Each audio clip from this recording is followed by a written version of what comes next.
you see that there are different segments of cornea. So it is not like cataract is the only segment. Here the injuries, burns, ulcer, keratitis. Then you have different kind of intervention like transplants, then all kind of keratoplasty, CXL, etc., etc. So whatever the disease is, I will just that when a patient comes after an injury like from abrasion to penetrating injury to chemical burn, so how do you counsel this kind of patient? So one is in all our cases we take a good advertisement photography and of the both eyes, because you have to show what is the other eye and you have to take different stains and then slit section, and this actually helps you to explain what is the treatment plan.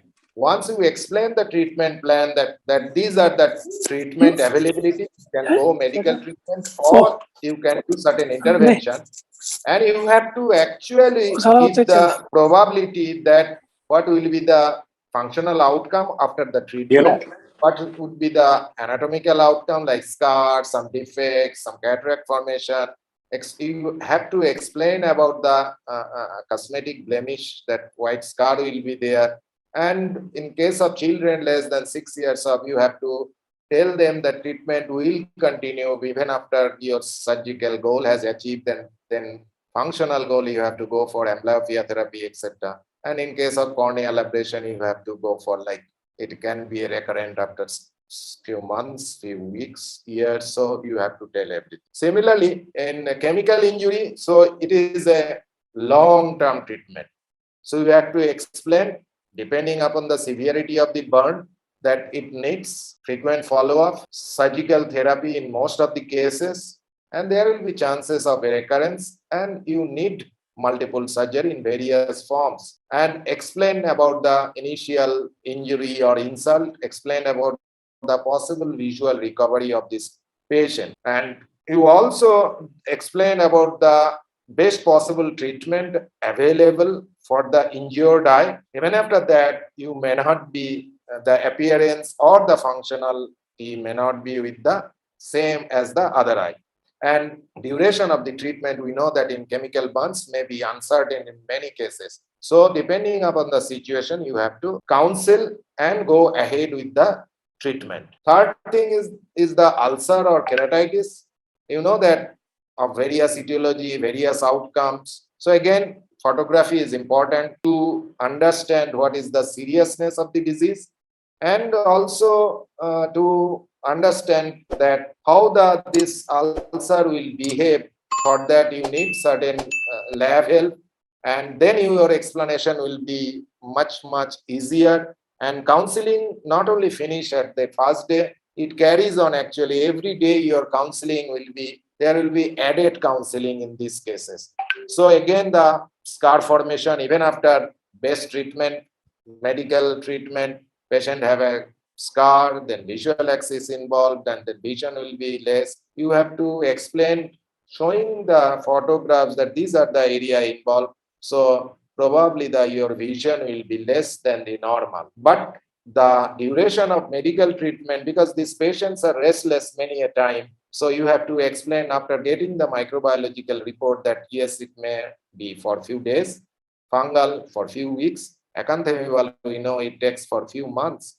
And also for non-healing ulcer, you have to talk about the possibility of going for surgical intervention, and that is only for to restore the globe integrity, etc., etc.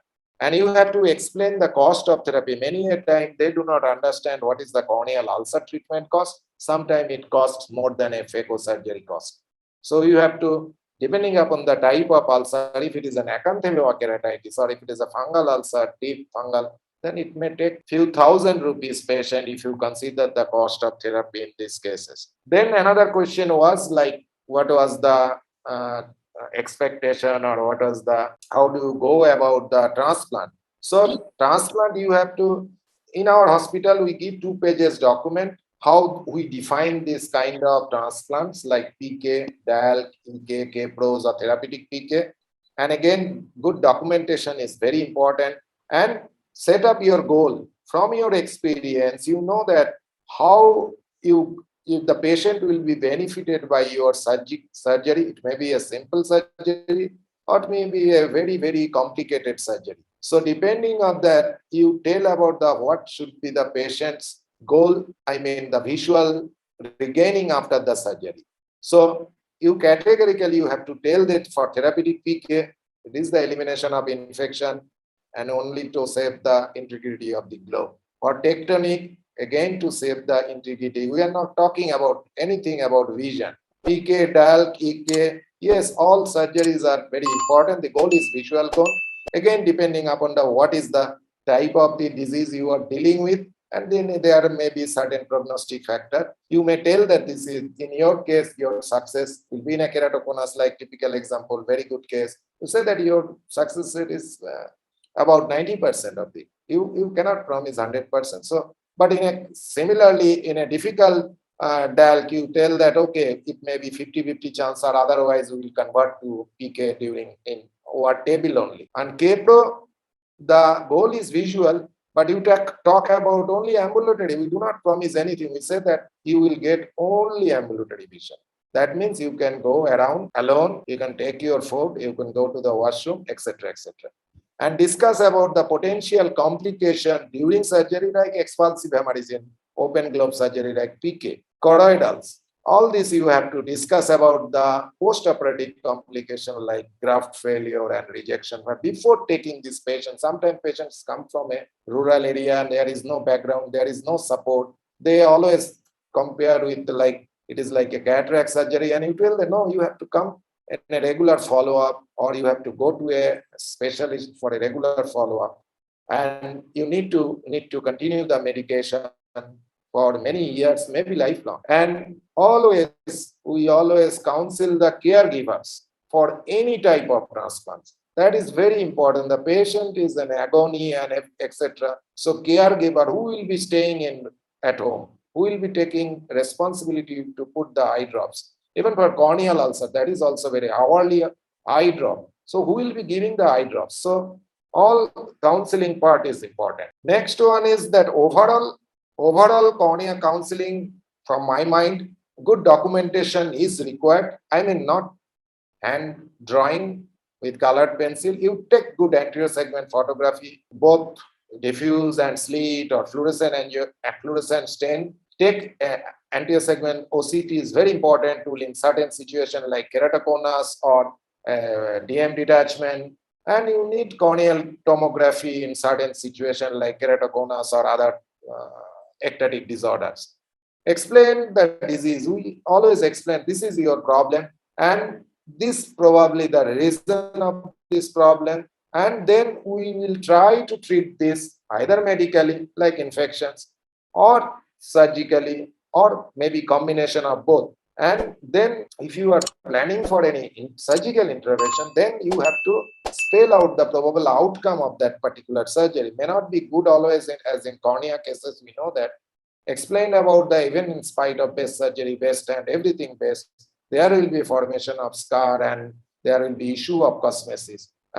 Also tell about the recurrence nature of certain disease which affects the cornea. Like typical example is herpes simplex keratitis. So HSB keratitis is very important. So you have to ask that it may come. So you have to come. You explain about if you do transplant surgeries. You explain about. We always explain about RSVP. We all know what is RSVP. And so just always tell that we'll try our best to do in our hand, even juniors or seniors. Like cataract surgery, you can promise, yes, everything is all right. You can promise, yes, 99.5% you will be all right and you will be able to see again. Cornea, it is sometimes not. And lastly, talk about prevention like industrial injury, safety during harvesting, because we see a lot of corneal ulcer coming from rural village and during harvesting season. Then talk about the firecracker injury, Holi color injury. Holi is coming on 18th of March. We'll see a lot of eyes will be lost. Then sports injury, etc. For the juniors or others from a senior's perspective, always we need to explain the disease, because cornea is a vast, like if you say cataract, it is cataract only. But if you say corneal disease, if you have dystrophy, then you have to tell it is something different. You have a hereditary disorder. If it is degeneration, then you have to tell that it is something different. If it's a rare disease, you have to tell. Then counsel the patient with your knowledge and experience. That is very important. The junior cannot take that okay, that the graft success is 20 years. They cannot tell. In my hand, graft success, he cannot tell. So he can tell, yes, the literature says that the results in this kind of surgery is good. Give the initial treatment as per protocol. Whatever protocol says, what Himanshu was saying, that protocol, there is a definite guideline for all the treatment, all corneal diseases. So as per protocol, that is for juniors or other comprehensive ophthalmologists. And do not come to a conclusion in corneal disease. So you say that you will be doing this. Let's see. Follow-up is very important. Take the help from seniors or experts. Refer the patient right time and to a right important timing to refer the patient. It is also a part of counseling. If you treat the patient first day, third day, seventh, the patient is not responding, then you have to the patient very much available. And then you have to tell, okay, you go there and they will take care of your eyes. Don't tell that, because these are common dialogue. Go to Dr. X and soft. No, होता नहीं है cornea. Even if it cured the disease, there will be a white patch there. Ultimately, it is a win-win situation. Thank you very much. So this is my so my talk to you.